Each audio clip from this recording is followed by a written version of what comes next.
तो आज का जो हमारा शेयर रहने वाला है वो है अनंत राज लिमिटेड। अब अनंत राज की बात कर ले तो आज के मार्केट में अप्रॉक्स 2%, 5 डेज की बात कर ले तो 8.51%, एक महीने में 18%, 6 मंथ्स में 25% तक क्रैश कर चुका अपने ऊपरी लेवल से, 25% तक क्रैश कर चुका है 735 से। और वही 5 ईयर्स का अगर एक साल के टाइम फ्रेम पे देखें तो 9.76, यहाँ पे एक अच्छी मूवमेंट आई थी, 700 रुपये तक पहुंचा था शेयर, उसके बाद फिर से गिरावट देखने को मिल गया, 25% तक का गिरावट। वही अगर 5 ईयर्स के टाइम फ्रेम पे देखें तो शेयर यहाँ पे एक बढ़िया रैली देता है, 900 रुपये पर पहुंच जाता है शेयर, और 900 के बाद कंटिन्यूसली हमें गिरावट देखने को मिलता है, एक बड़ी फॉल, और बड़ी फॉल के बाद कंटिन्यूसली हमें गिरावट देखने को मिल रहा है, और यहाँ से भी कोई भी हमें रिवर्सल के आसार नहीं देखने को मिल रहा है। तो इसके पीछे क्या कोई रीज़न है? ये जो गिरावट आई सडनली, क्या इसके पीछे कोई रीज़न है? तो अंडरस्टैंड कर लो, ऐसा कोई भी खास रीज़न नहीं है कंपनी के ऊपर। ओके, कोई भी ऐसा खास रीज़न नहीं, कोई भी बुरे न्यूज़ वगैरह नहीं है कंपनी के ऊपर। सिंपल सी बात समझ लो, पहली चीज़ तो ये कंफर्मेशन ले लो आप। ओके, दूसरी चीज़, ये रैली के बाद ऐसा कंसोलेशन हमें देखने को मिलेगा ही, बिकॉज इस शेयर ने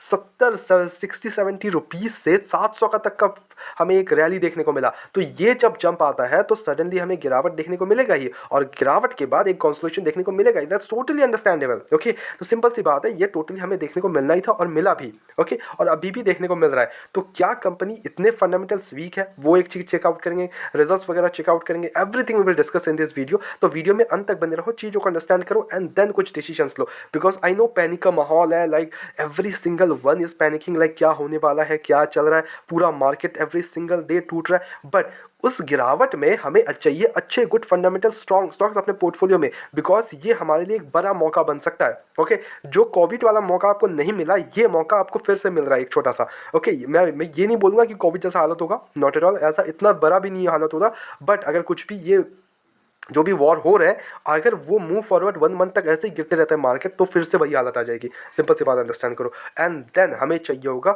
गुड फंडामेंटल अच्छे स्ट्रॉन्ग स्टॉक्स अपने पोर्टफोलियो में। क्या उनमें से ये एक है? लेट्स अंडरस्टैंड है। तो पहली चीज़, कंपनी एक्चुअली करती क्या है ये अंडरस्टैंड करो। तो कंपनी 2 चीज़ों में है, कंपनी 2 चीज़ों में जो इंपॉर्टेंट है वो समझो। अब देखो, कंपनी रियल स्टेट में है। ओके, सेकेंड थिंग, कंपनी है डाटा सेंटर में। डाटा सेंटर्स कंपनी ऑलरेडी बना चुकी है and it's in working position.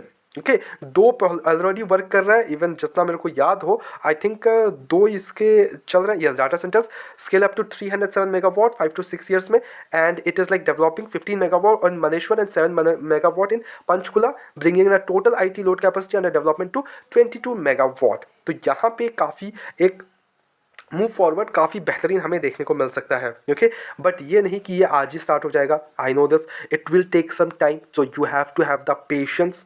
Okay, तो यहाँ पे हम बात करें real estate development, construction and infrastructure sectors में कंपनी बिलोंग करती है। ओके, अब यहाँ पे मार्केट क्या, 15,000 करोड़, बहुत बड़ी कोई कंपनी है क्या? Not at all. यहाँ पे आपको पेशेंस टेस्ट कर रहा है कंपनी, आपको पेशेंस आपका टेस्ट हो रहा है। ओके, अब स्टॉक का पी 30, इंडस्ट्री पी 26.3। अब वही अगर हम इसके ROC की बात कर ले तो इट्स नॉट, ऐसा नहीं कि बहुत कुछ अच्छे हैं, बट या it's a good one. Company पे डेप्ट 563 करोड़, विच में डेप्ट इक्विटी टू 0.13। वही बैलेंस शीट कंपनी के ऊपर, कंपनी के पास है 4,331 करोड़ के रिजर्व। तो डेप्ट के कारण फेलियर के चांसेस है क्या? Not at all.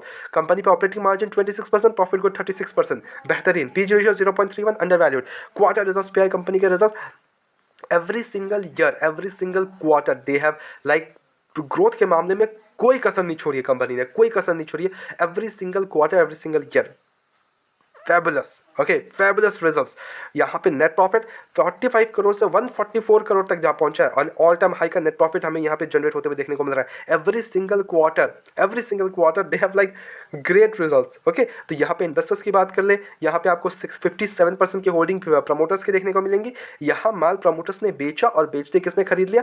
FIs and public ने। FIs ने यहाँ पे हमें 11.714 का परसेंट देखने को मिल रहा है FIs की तरफ से, DIS 5.20, पब्लिक के पास 26% की होल्डिंग। तो यहाँ पे पब्लिक का भी स्टेक बढ़ते हुए देखने को मिल रहा है for this quarter. Okay, now let's come to the main thing, करना क्या चाहिए। तो देखो, अगर फंडामेंटल स्ट्रॉन्ग है तो गिरावट हमारे लिए मौका बन सकता है। पहली चीज़ तो अंडरस्टैंड करो, क्या फंडामेंटल स्ट्रॉन्ग है? Totally yes, fundamentals are very very strong for this company. Result strong है? Yes, totally strong. ओके, क्या इन्वेस्टर्स हमें यहाँ पे पैनिक देखने को मिल रहा है? Not at all. यहाँ पे इन्वेस्टर्स बढ़ते हुए देखने को मिल रहे हैं, यानी कि FIs और DIS का अच्छा स्टेक देखने को मिलता है, वहाँ से कमिटमेंट आते हुए देखने को मिलती है FIs और DIS की तरफ से। That's a good sign for the company. Okay, I am telling you this, that's a good sign for the company. तो यहाँ पे करना क्या चाहिए? यहाँ पे करना चाहिए आपको बाय ऑन डिप। सिंपल सा बात अंडरस्टैंड करो, अगर आपके पास फंड्स अवेलेबल हैं तो what you can do here is कि अगर आपको गिरावट में मिल रहा है शेयर, तो व्हाट यू कैन डू कि आप अपना 5-10% डिप्लॉय कर दो। सपोज लाइक 450 के आसपास चल रहा है शेयर, तो यहाँ पे आप अपना 10% 20% डिप्लॉय करो, जिससे आपका एवरेज प्राइस डाउन आ जाएगा। Okay, first thing. अगर आप और भी गिरावट पे आते हैं तो then अब जो आपने जितना आप डालना चाहते हो फंड्स, उसमें से 10-20% डिप्लॉय करो। Okay, supposedly you want to invest 10,000 more on in this company, तो 1,000 रुपीज़ डिप्लॉय कर दूँ। लेट्स वेट, वहाँ से अगर किसी भी रीज़न से गिरावट आती है, then again 1 to 2,000 rupees invest करो, उससे और डाउन आ जाएगा एवरेज प्राइस, और उससे गिरावट आती है, देन अगेन 1 to 2,000 रुपीज़। इससे क्या होगा, आपका एवरेज प्राइस जो है वो एकदम डाउन आ जाएगा। समझ लो बात को। और जब शेयर फटेगा तो टोटली आपका प्रॉफिट से प्रॉफिट। समझ लो बात को। ये कुछ स्ट्रैटेजी आप अपना सकते हो अगर आप ऑलरेडी इन्वेस्टर शेयर हुआ। आई डोंट थिंक यहाँ पे आपको निकलने की कोई भी जरूरत है। मेरे को नहीं लगता यहाँ से निकलने की जरूरत नहीं है। निकलने की जरूरत है, आराम से बैठो। लॉन्ग टर्म पर्सपेक्टिव से बढ़िया लग रहा है शेयर। यस, शॉर्ट टर्म में प्रेशर है, बट वैसा रिटर्न्स बना के दिया है शेयर ने, तो वो एक थोड़ा टाइम कॉन्सलेशन करेगा। That's totally understandable. वो करेगा, it will take some time. This share is testing your patience. You have to have the patience to get that much amount of returns again. Okay, but या हमारी तरफ से कोई भी bye and cell commission बिल्कुल भी नहीं है, ओनली सजेशन है। तो please take it as a suggestion. अपने एजुकेशन पर्पस के तौर पे वीडियो को देखो। Go head do on research as well and then make the investments. Blindly किसी भी विश्वास कर इन्वेस्टमेंट्स ना करें। ऐसे रेगुलर अपडेट्स को चैनल को सब्सक्राइब करो और वीडियो को लाइक करो। मिलते हैं नेक्स्ट वीडियोस में।